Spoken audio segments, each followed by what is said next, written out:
This is a continuation of my previous video titled Art Log 1, in which I decided to actively improve my art. Feel free to give it a watch if you want.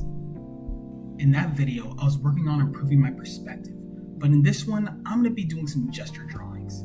For reference, I used the figure study images provided by lineofaction.com. I'll put the link in the description.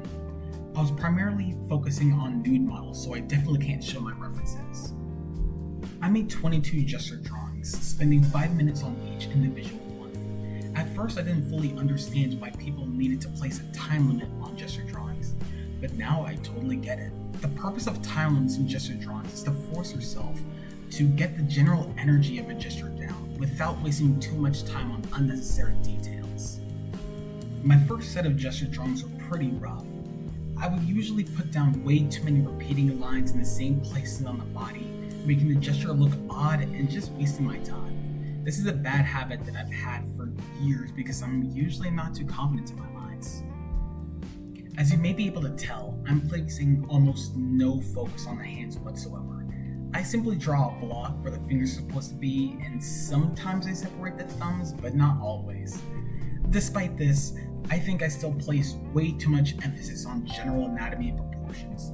And while I don't think it's a huge deal, it still unnecessarily cost me a bit of time. While making these, I realized that I almost never draw characters lying down or sitting, so drawing these really helped me brush up on my skills.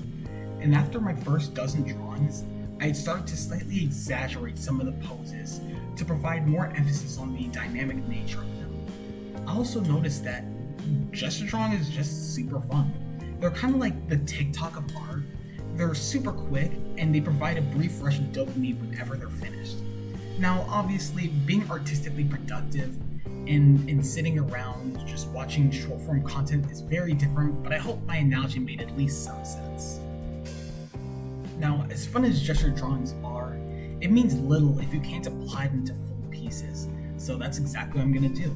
I mentioned earlier that I rarely draw characters sitting or laying down, but with my newfound skills, I'm sure it'll turn out great, right? I used one of the gesture drawings that I had made previously as a point of reference.